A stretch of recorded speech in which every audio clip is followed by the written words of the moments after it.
At the church which I used to attend in Saskatoon, there was an elderly man who loved wood carving. At the beginning of the month of December, he presented each person in our Bible study group with a gift, a beautiful handmade wooden Christmas tree ornament, which was shaped like a star. As I left the church that day, I hastily tucked that chip-carved Christmas star into the pocket of my overcoat, and by the time I had arrived at my next destination, I had forgotten all about it.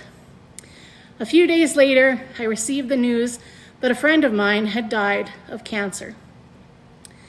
At a time of the year when everyone around me seemed to be focused upon merriment and celebration, I was suddenly and unexpectedly filled with an overwhelming amount of sadness. A whole month filled with parties and events was ahead of me, and yet I was no longer looking forward to any of those things. It only reminded me that the person who I had looked forward to relaying each of those experiences to would no longer be there to share them with. And because this is also the time of the year with the least amount of sunlight, it really did feel as though I was walking in darkness all the time that December. However, whenever my hands would find their way into the warm woolen pockets of my overcoat, they would brush up against that wooden star, which, much to my surprise, I would discover was still nestled inside. And as it turned out, the star ornament fit just perfectly into the palm of my hand, and so I began to wrap my fingers around it as I waited for the car to warm up each morning, or as I walked along the sidewalk on my way to my next meeting or appointment, or as I hurried across yet another parking lot between stores while doing my Christmas shopping. That little star became a real source of comfort and strength for me that December. It helped me to remember the love of the family members and the friends who were still with me even in the midst of my grief, and who were surrounding me with their loving care, just like the man in my Bible study group who had taken the time to make me a special and thoughtful homemade gift.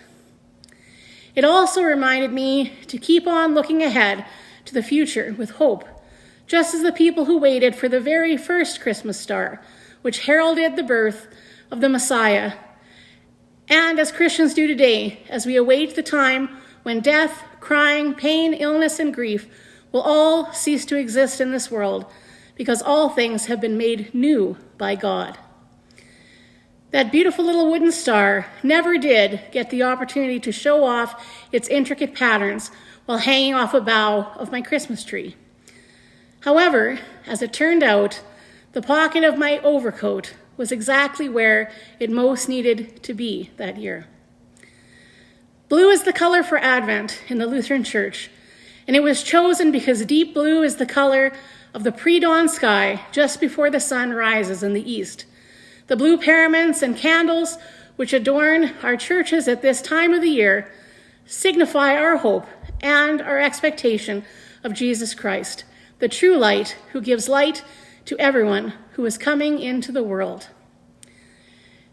This color reminds us that when Christ comes again, God will once more stir up the waters of creation, making all things new, just as we ourselves are made new by God in the waters of our baptism.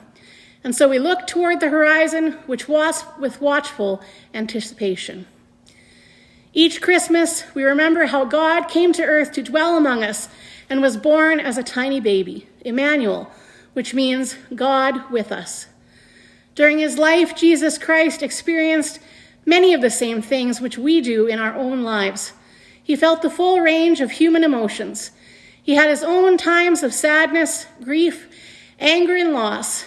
Jesus even experienced death, rising again from the graves so that those who believe in Christ, even though they die, will live, and everyone who lives and believes in Christ will never die. This is the true joy of Christmas for Christians. God's presence with us and God's promises for us give us hope even when we are confronted with grief or we struggle with loneliness or loss, or at times when our Christmas celebration is not all that it used to be or everything that we wish that it could be, even when we and those we love are faced with or become separated by death. Because of Christ, we have the assurance that death is not the end for us and that nothing can ever separate us from the love of God. In the final chapter of Luke, upon learning of Elizabeth's pregnancy, Zechariah proclaimed that by the tender mercy of our God, the dawn from on high will break upon us to give light to those who dwell in darkness and the shadow of death. In these final weeks of the year, I encourage you to hold on tightly to hope in whatever form that may take for you. I pray that you too will be comforted and strengthened by the knowledge that you are not alone in this world. Jesus Christ, the true light of the world, be with you this Christmas.